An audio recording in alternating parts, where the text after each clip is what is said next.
Hey, amazing listeners. It's Ryan here with another episode of the Searching for Truth podcast. Today, here with me is Yohan Thomas, a second year international master's student from India, who is keen to share his testimony and how he found truth in Jesus. Yohan, welcome to the podcast. Hey Ryan, I'm excited to be here. Yeah, it's so good to have you. I'm really keen to hear your story and what brought you to Australia, but most importantly, what brought you to Jesus. Sure. So, firstly, let's get to know you a little better. Sure. Tell me about yourself and what was it like moving to Australia? So again, my name is Yohan Thomas and I come from India. I am doing my master's in sports management at Deakin and I'm doing my second year of my final semester. So I came here I guess last Feb 2025 and it's almost been like a year and a half. And again, the journey so far has been wonderful and I'm really grateful for everything that has God provided for me.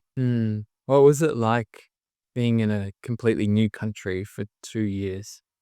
Well, the thing is, I grew up in Saudi Arabia, so I was like, I was born in India, in Kerala, but then I think when I was like 6 months old, I grew up in Saudi, and from there on, I was just like till year 12, I was just in Saudi.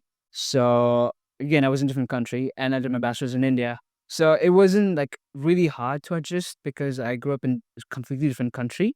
Yeah. But again, coming to Australia with the culture out here is so different from ours. But then um, I just happen to have make a lot of good connections, especially attending across cultures, meeting a lot of new people, having the same faith as mine.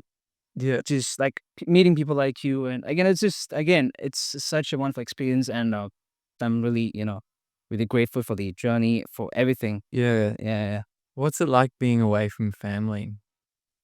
I think I was away from my parents, from my family when I was doing a bachelor's in India. So uh, I was doing separate state. So I was basically living in a hostel Yeah. and for 3 years. So it was quite fine, but the first year was kind of hard because it was first time I'm getting separated from my family, Yeah. and place was new to me. People and friends were just new as well. I was a bit of an introvert at that time, so it was really hard for me. And then a few years later, I got to meet a lot of people. Then I'm just chill. I'm happy. What are your plans for next year? Oh, next year. Good question. So it's a bit tricky out here because since I'm an international student, my aim is to get a PR in Australia. But again, seems like it's really hard because I don't think there's so much opportunity in my field of area. But what I'm planning to do is basically move out to a region area because apparently, if I do a work, something which is my field in a region area, maybe in Tasmania, Perth, Adelaide, or somewhere, I might get extra points Okay. that might help me to get a PR eventually. Tell me more about sports management. What does that look like as a career? Oh, sports management is basically, lots of people ask this questions. Yeah. It's like, well, what sport are you into? Table tennis, yeah. Okay, well, let's consider tennis as an option. So the sports management basically is like if you look at tennis, there is AT Australian Tennis Open (ATO), Yeah. and the people managing the ATO is basically that's my job. I could be a player manager as well. Like I could manage Djokovic, but he's retired. He's getting old. What would be your dream job role or dream sport manager? Okay, so my favorite sport is soccer, football. Yeah. So yeah, and again, I want to be a manager, but again, that's not no way easy. I need to like get there step by step. But if I want to be a team manager, I need to have connections. I need to have a lot of skills for that. So I'm slowly getting there. But hopefully, do do for a big club or become a manager for a good club in Europe or maybe in Australia. I don't know. I like your big goals. Big goals. It's good to have aspirations and think True. about Yeah. the bigger picture and your future. Yeah.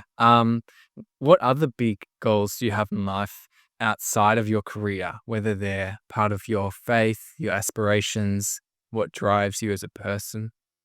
So as in faith, so I grew up as a Christian, so my ultimate goal is to reach eternity, like in heaven, like with Jesus. And that's the ultimate goal any Christian should have. Like, yes, you need to have a good career, you need to have good family, Mm. but eventually you need to like have good faith in Christ, be a good disciple, disciple other people eventually. And if you want to reach the ultimatum, if you want to like, go to eternity. So, That's very cool, Johan. yeah. We're going to link it back to the theme of searching for truth now, which is the name of the podcast. My big question I'm asking everyone I'm interviewing in the podcast Yeah. is, what is truth to you and how would you define it? Okay, for me, truth, if you're saying generally, Yeah. okay, for generally, what I feel truth is, which is something that is right, something that is, that we can justify, something that we can certainly believe in. Yeah, I believe that people are different. We have different, we are from different backgrounds. We have different cultures. We have different upbringings. But then it doesn't changes the meaning of truth. Like eventually, all of us has to obey the rules and regulations of a country of anything that we're part of. If it's the university, school, or church, anything. So that's Of course. what, Yeah. what I believe. And how would you define truth in a Christian context? In Christian context is basically believing in Jesus, believing in the book of God, the word of Bible. Just believe what it says. Do just not just by believing, just doing. Yeah. Practical. Just go on the field and just do what Jesus said, and yeah, be a good disciple. When did you first meet Jesus? Yeah. See, for me, I grew up in a Christian household. My both parents like the really orthodox kind of Christians. They're really conservative, and I grew up in that kind of atmosphere. So I used to like attend a lot of prayer meetings in Saudi. We didn't have churches at that time. So what we did was basically gathering all the family friends together at a house. And then we have this sort of worship sessions. We have a children's kids worship where kids come together. They recite memory verses. They pray, and then we have adults worship. So that's how I grew up. So I knew there was someone above watching all of us, and there's a reason why we all worship this one person.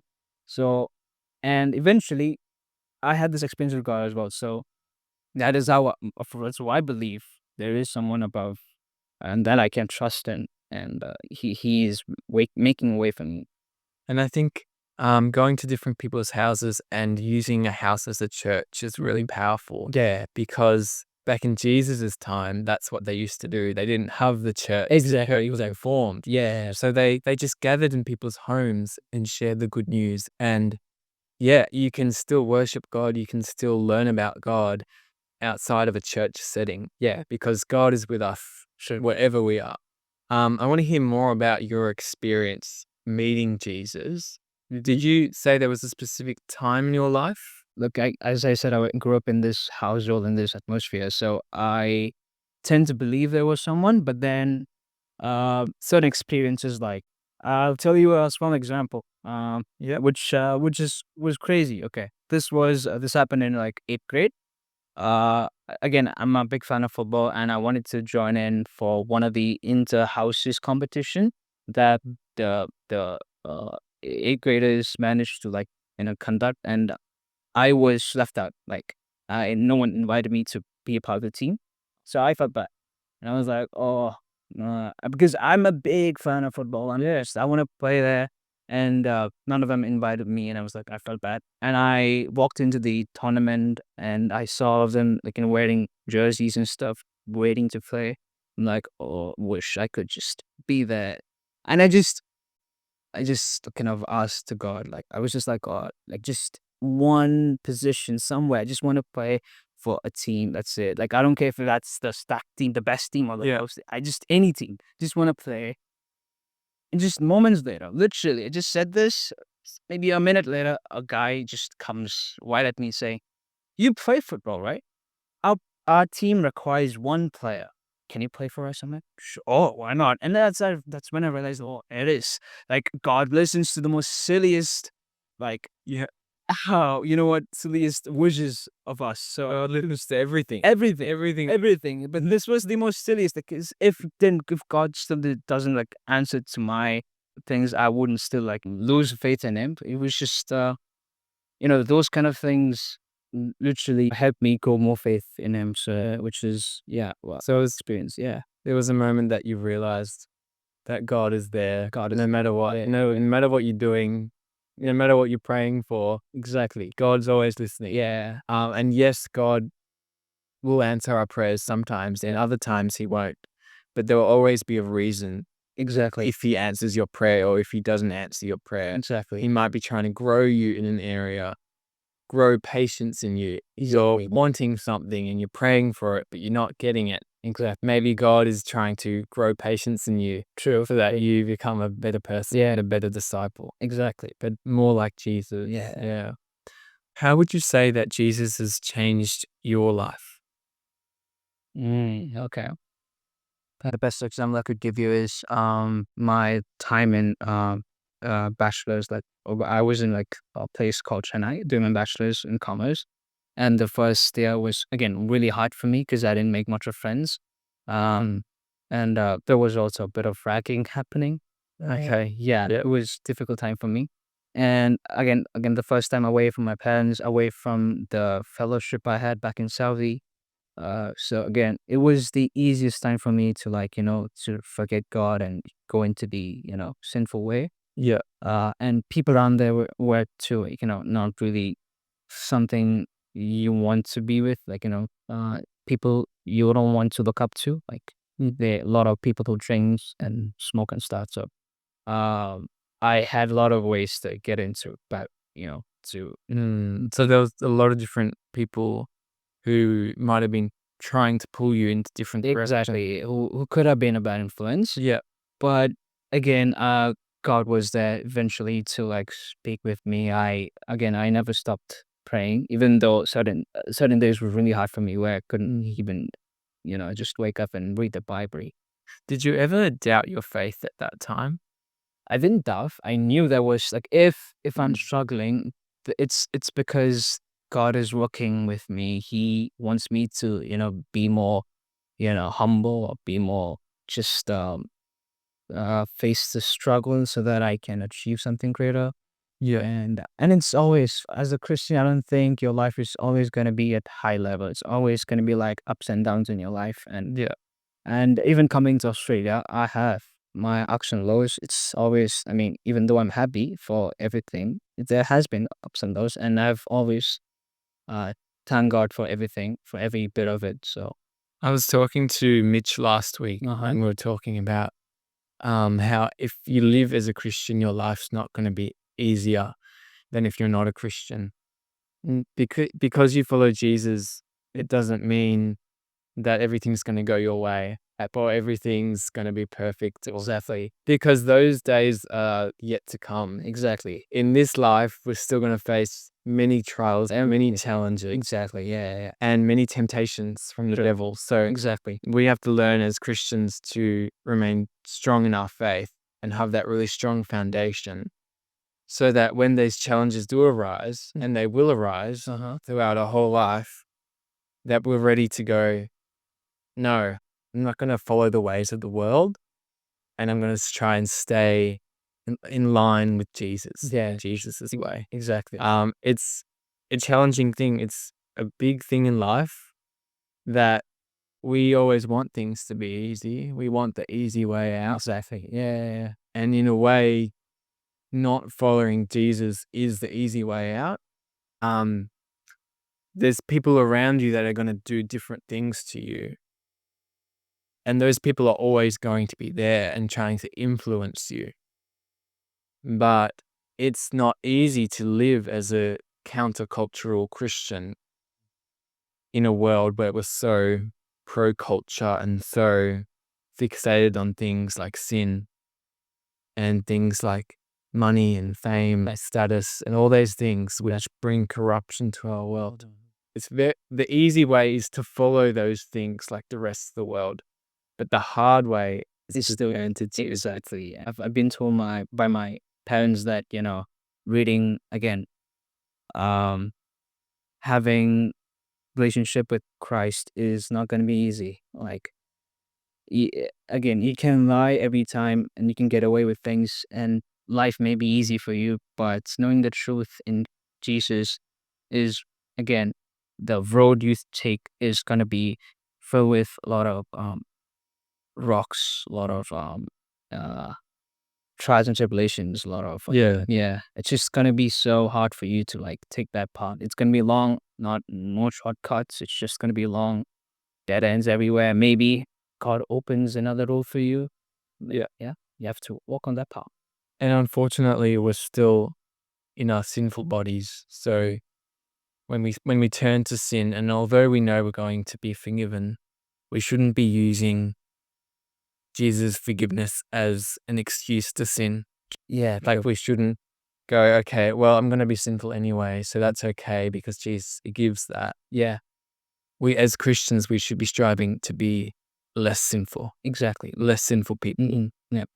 What advice would you give listeners who may be searching for truth? Mm. Okay, my advice is that again, ever since coming to Australia, joining Christian club over here has always been grateful for me because I got to meet a lot of people who think alike, who have the same mindset of having this beautiful relationship with Christ, and also having mentors who can also help you when you are like confused at certain point. You can reach out to them. So just start, maybe make friends, Christian friends. Like just go ahead, people. Wouldn't okay. You can make friends with anyone, but then make sure you get closer to people who actually also have the same end goal as you have, like have reaching eternity with Christ. Once you meet those people, just have this beautiful conversation. Try to pray, join a Christian club, go to church, read your Bible every day, pray every day. It's just the normal thing. Look, seems easy, but then these are the most hardest things to do. Like reading Bible every day for 365 days. Wow, it's not gonna be easy. Like even for me, I've lived 24 years and I've still not read the entire Bible as of right now. And the Bible it's such a big book. There's so much in it, and especially reading some of the Old Testament can be quite challenging. So I think it's important to understand context before diving straight into it. Me and Jason are doing this book called God's Big Picture. I'm looking at that one as well. Yeah, Yeah, it's really good. Yeah. basically this book is mainly about the entire summary of Bible, and it's just like an ups, like it's just 180 pages of book, and it talks about the Old Testament and New Testament combined, and the reason why God sent Adam and Eve, and why they sinned, and how Yep. the history unfolds towards the end of the book.